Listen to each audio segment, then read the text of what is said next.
আগস্টে শেখ হাসিনা সরকারের পতনের পর থেকে এই আওয়ামী লীগের সমর্থক বিরোধী দুই তরফের বিশ্লেষকেরাই এমন বিশ্লেষণ সংবাদ মাধ্যমে, সামাজিক যোগাযোগ মাধ্যমে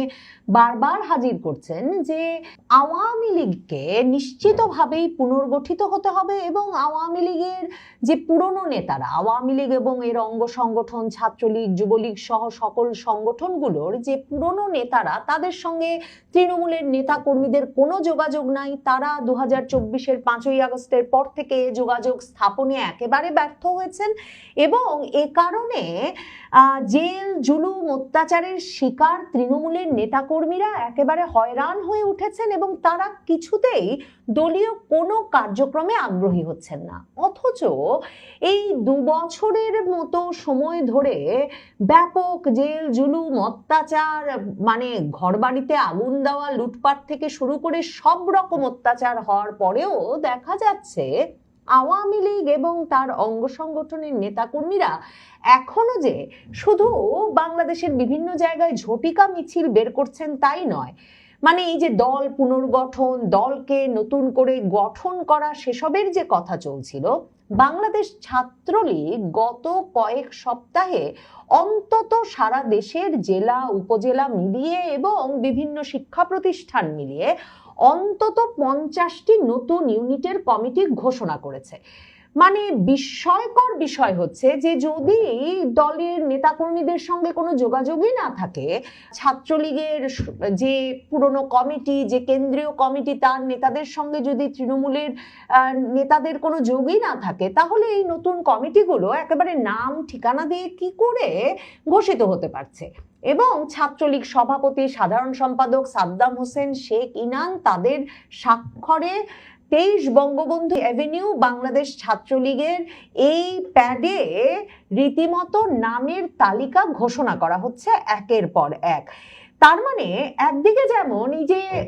ছাত্রলীগ করার লোক পেতে, ছাত্রলীগ করবার মতো তরুণ তরুণীদের পেতে এই গ্রেফতার আতঙ্কের মধ্যেও এবং মাসের পর মাস জামিনবিহীন ছাত্রলীগের নেতাকর্মীদের আটকে রাখা হচ্ছে সারা দেশে, তবুও লোক পেতে, আগ্রহী ছাত্রলীগ নেতাকর্মী পেতে কোনো জায়গায় কোনো অসুবিধা হচ্ছে না। তার মানে নেতৃবৃন্দের সঙ্গে এতটাই যোগাযোগ রক্ষা করছেন তৃণমূলের নেতাকর্মীরা যে সেই যোগাযোগের ভিত্তিতে নতুন কমিটি গঠিত হতে পারছে এবং ছাত্রলীগ সূত্রে জানা যাচ্ছে যেসব জায়গায় সক্রিয় কমিটি ছিল না বা কমিটিকে যথেষ্ট সক্রিয় মনে হচ্ছিল না, সেসব জায়গায় অগ্রাধিকার ভিত্তিতে নতুন কমিটি গঠিত হচ্ছে। এখন বাংলাদেশের বিশ্ববিদ্যালয় ক্যাম্পাসগুলোতে যখন ছাত্রদল, ছাত্র শিবিরের মধ্যে মানে এমন বিরোধ চাঙা হয়ে উঠেছে ছাত্রলীগ না থাকার এই সময়ে, এবং যখন ছাত্র শিবির অনেকগুলো পাবলিক বিশ্ববিদ্যালয় যেগুলোতে ছাত্র সংসদ নির্বাচন হয়ে গেছে সেগুলোতে ক্ষমতার কেন্দ্রে বসে আছে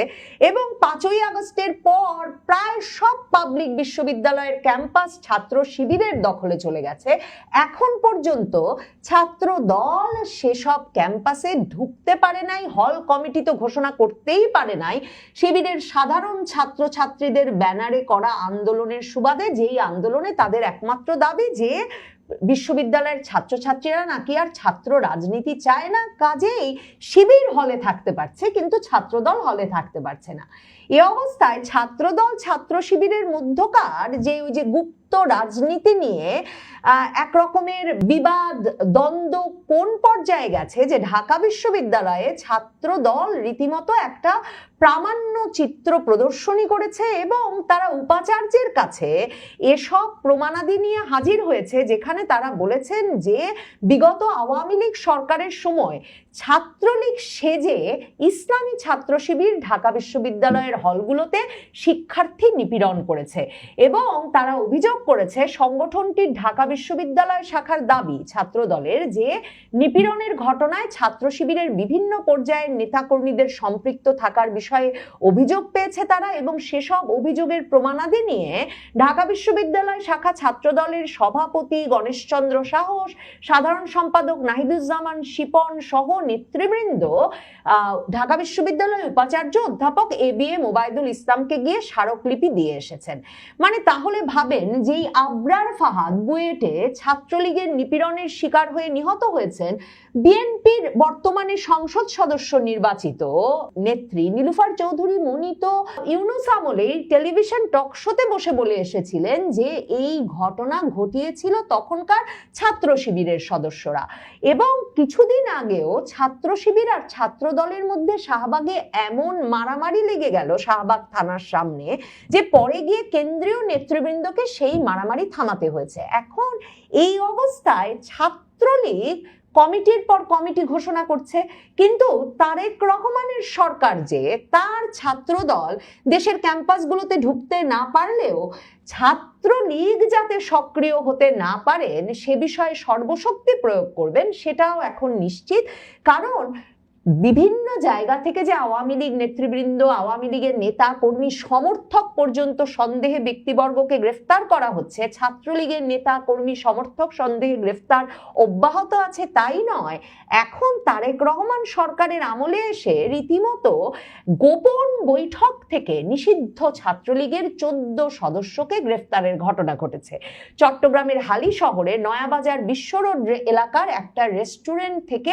গোপন বৈঠক থেকে নিষিদ্ধ ঘোষিত ছাত্রলীগের 14 জন সদস্যকে গ্রেফতার করার খবর দিয়েছে চট্টগ্রাম মহানগর পুলিশের গোয়েন্দা বিভাগ। তারা বলেছে যে রোববার রাত 8টার দিকে তায়েফ রেস্টুরেন্ট থেকে তারা তাদেরকে আটক করেছে, এবং এই ছাত্রলীগের নেতারা নাকি শেখ হাসিনা ঐক্য পরিষদেরও প্রধান সংগঠক, এবং পুলিশ বলছে এই বৈঠকটি কোনো সাধারণ সামাজিক আয়োজন ছিল না, বরং এটি ছিল একটা পরিকল্পিত গোপন সমাবেশ যেখানে দেশের বাইরে অবস্থানরত দলীয় নেতাদের সঙ্গে সমন্বয় করে রাষ্ট্রবিরোধী কার্যক্রম পরিচালনার নীল নকশা তৈরি হচ্ছিল। এখন এসব গ্রেফতারে যে ছাত্রলীগ কিছুতেই পিছপা হবে না তার একটা প্রমাণ হচ্ছে যে রীতিমতো ঢাকা বিশ্ববিদ্যালয়ে ঝটিকা মিছিল করেছে ছাত্রলীগ এই শনিবারেও, এবং শনিবার সকাল 6:30টার দিকে ভোরবেলায় একটা ঝটিকা মিছিল করে তারা টিএসসি সংলগ্ন রাজু ভাস্কর্য এলাকায়, এবং নিষিদ্ধ ঘোষিত সংগঠন ছাত্রলীগের ওই ঝটিকা মিছিলের পর পুলিশ 2 জন ছাত্রলীগ নেতাকে গ্রেফতার করেছে, যার মধ্যে ছাত্রলীগের স্যার AF রহমান হলের সাংগঠনিক সম্পাদক ফারহান তানভীর নাসিফও ছিলেন। তার মানে ছাত্রলীগের নেতারা এখন তাদের নিজ নিজ এলাকায় গিয়ে মিছিল করবার সাহস সঞ্চয় করতে চাইছেন এবং একটা বার্তা দিতে চাইছেন যে তারা এই নিষেধাজ্ঞা মানবেন না, তারা মিছিল করবেনই, এবং এই মিছিল থেকে তারা গ্রেফতার হবেন। তারা যখন বৈঠকে বসবেন তখন যে পুলিশ এই বৈঠককে গোপন বৈঠক আখ্যায়িত করে গ্রেফতার করবেন সেটাও তারা জানেন। কিন্তু তবু ছাত্রলীগের একের পর এক কমিটি গঠিত হতে পারছে বাংলাদেশ জুড়ে, এবং জানা যাচ্ছে যে ছাত্রলীগের কমিটিগুলো ঘোষিত হওয়ার পর এরপর যুবলীগের কমিটিগুলো গঠিত করা শুরু হবে, এবং যুবলীগের কোন কোন নেতাদেরকে এসব কমিটিতে রাখা হবে সে বিষয়টিও এরই মধ্যে বাছাই করা শুরু হয়েছে। রাজধানী ঢাকা সহ বিভিন্ন জেলা ও উপজেলায় ছাত্রলীগ ও যুবলীগের পুরনো কাঠামো পুনরুজ্জীবিত করার চেষ্টা করছেন ফ্যাসিস্ট আওয়ামী লীগ নেতারা, এ খবর দিয়েছে আমার দেশ, এবং তারা বলছে নিষিদ্ধ ছাত্রলীগ যুবলীগকে সংঘবদ্ধ করার নীল নকশা শুরু হয়েছে ভারত থেকে। এ বিষয়ে কলকাঠি নাড়ছেন আওয়ামী নেতারা। তার মানে একদিকে ভারতে থাকা বা যে কোনো জায়গায় থাকা আওয়ামী লীগ নেতাদের সঙ্গে তার মানে তৃণমূলের নেতাকর্মীদের এবং তাদের অঙ্গ সংগঠনের নেতাকর্মীদের সম্পর্ক আছে, এবং এই পত্রিকাটি খবর দিচ্ছে আমার দেশ বলছে যে ছাত্রলীগের নাকি একটা মূল উদ্দেশ্য তাদের সংগঠনকে পুনরুজ্জীবিত করার, যাতে তারা গুজব ছড়িয়ে ছাত্রদল এবং ছাত্র শিবিরের মধ্যে বিরোধ বাড়াতে পারে। এখন সারা দেশে ছাত্রদল বলছে যে শিবির এতদিন আওয়ামী লীগের বা ছাত্রলীগের ছায়ার তলে বা তাদের ভাষায় লুঙ্গির তলে গিয়ে রাজনীতি করেছে, এবং ছাত্রদল এখন প্রামাণ্য প্রদর্শনী করছে এবং স্মারকলিপি নিয়ে হাজির হচ্ছে যেখানে তারা বলছে যে গুপ্ত শিবিরই ছাত্রলীগ সেজে এতদিন সাধারণ ছাত্রদের উপর নির্যাতন করেছে, সেখানে ছাত্রলীগকে কেন গুজব ছড়িয়ে ছাত্রদল ছাত্র শিবিরের মধ্যে বিরোধিতা বাড়াতে হবে, সেটা একটা প্রশ্ন বটে। কিন্তু ছাত্রলীগ যে এমন অবস্থায়, যখন কিনা ক্যাম্পাসগুলো ছাত্র শিবিরের দখলে, ছাত্র দল পর্যন্ত ক্যাম্পাসগুলোয় এখনো ঢুকতে পারছে না, তখন বিভিন্ন স্থানে ঢাকা বিশ্ববিদ্যালয় সহ বিভিন্ন জায়গায় ছাত্রলীগ ঝটিকা মিছিল শুধু করছে তাই নয়, আমার দেশ পত্রিকা খবর দিচ্ছে যে ছাত্রলীগ রীতিমতো চট্টগ্রাম বিশ্ববিদ্যালয়ের বিভিন্ন দেওয়ালে সম্প্রতি ফ্যাসিস্ট নয়, বাংলাদেশের আর্টিস্ট শেখ হাসিনা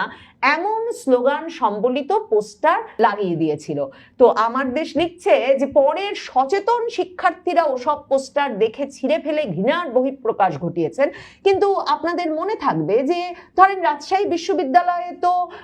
এমনকি বিএনপির পোস্টারও সালাউদ্দিন আম্মার ছিঁড়ে ফেলেছিলেন। কাজেই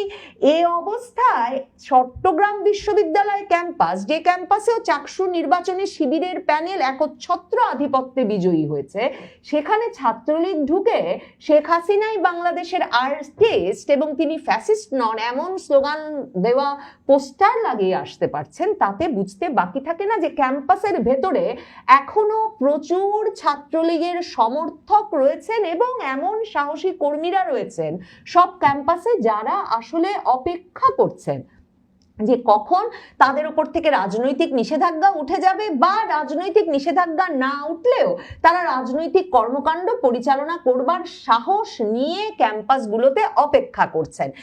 এখন ছাত্রলীগের যেসব গুরুত্বপূর্ণ কমিটি গঠিত হয়েছে এই সাম্প্রতিক সময়ে, তার মধ্যে দেখা যাচ্ছে যে ঢাকা আইন জেলা শাখার নাম পরিবর্তন করে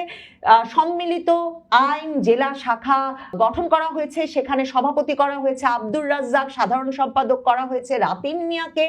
সম্মিলিত বেসরকারি চিকিৎসা বিজ্ঞান শাখার একটা কমিটি গঠিত হয়েছে, সেই শাখার সভাপতি করা হয়েছে আব্দুর রহমান রেজা এবং সাধারণ সম্পাদক করা হয়েছে তানভীর হাসান নাবিলকে। সলিমুল্লাহ কলেজ শাখায় কমিটি গঠন করা হয়েছে। চুয়াডাঙ্গা জেলা ছাত্রলীগের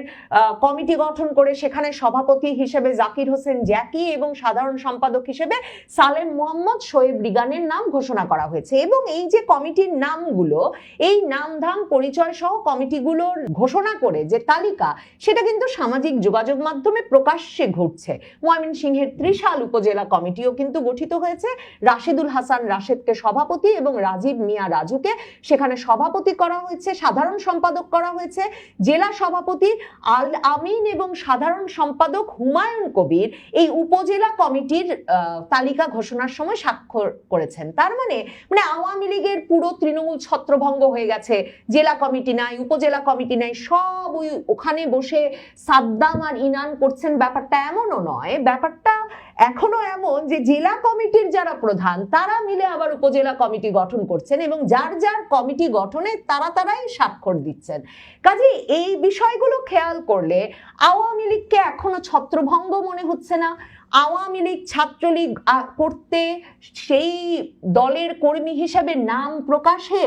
এখন পর্যন্ত 2 বছর ধরে এ পরিমাণ অত্যাচার চলবার পরেও তৃণমূলের নেতা কর্মী সমর্থকদেরকে অনাগ্রহী মনে হচ্ছে না, এবং এর ফলে সম্ভবত ক্যাম্পাসে আবার ছাত্রলীগ ফিরে আসতে পারে এই আতঙ্কটা এত জোরদার হয়েছে যে আমার দেশের মতো পত্রিকা বারবার সাবধান করছে যে যদি ছাত্রদল ছাত্র শিবির ঐক্যবদ্ধ না থাকে তাহলে যে কোনো সময় ছাত্রলীগ ফিরে আসবে, এবং সেটাই নাকি আওয়ামী লীগ এবং ছাত্রলীগের নেতাদের ভারতে বসে করা নীল নকশা। কিন্তু ছাত্র দলকেও তো ছাত্র শিবির ঢুকতে দিচ্ছে না। তারেক রহমান প্রধানমন্ত্রী, তিনি যদিবা ছাত্র শিবিরকে ক্যাম্পাসে একাধিপত্য রক্ষায় ব্যাপক প্রচেষ্টা করছেন, আওয়ামী লীগ ঠেকাতে তিনি আইন করে নিয়েছেন, ইউনূসের রাজনৈতিক কার্যক্রম নিষিদ্ধ করে দেওয়া অধ্যাদেশটিকে তিনি আইনে পরিণত করেছেন, ছাত্রলীগের গ্রেফতার এবং ছাত্রলীগকে এখন রীতিমতো গোপন বৈঠক থেকেও গ্রেফতার করা শুরু করেছেন তিনি। কিন্তু ছাত্র দল যদি ঢুকতে না পারে ক্যাম্পাসগুলোয়, তাহলে তো ছাত্র দল ছাত্র শিবিরের দুজনের মধ্যে যে বিবাদ, যে দ্বন্দ্ব, যে আধিপত্যের লড়াই, সেটা আরো তীব্র আকার ধারণ করবে এবং সেটাই স্বাভাবিক। এবং সেই আধিপত্যের লড়াই তীব্র হলে সাধারণ ছাত্রছাত্রীদের ওপর নিপীড়ন বাড়লে এবং তাদের নিরাপত্তাহীনতা বাড়লে ক্যাম্পাসগুলোতে ছাত্রলীগ সক্রিয় করবার যে দাবি সেটা আরো জোরদার হবে, সেটাই তো বোধহয় স্বাভাবিক। সম্ভবত সেই সমীকরণটুকু মিলিয়েই ছাত্রলীগ নতুন নতুন কমিটি ঘোষণা করছে, আর ছাত্রলীগের নেতাকর্মীরা ভাবছেন তাদের যেহেতু দেয়ালে পিঠ ঠেকেই গেছে, কাজেই বের হয়ে আসার পথ কিছুতেই বন্ধ করা যাবে না। তাই ঢাকা বিশ্ববিদ্যালয়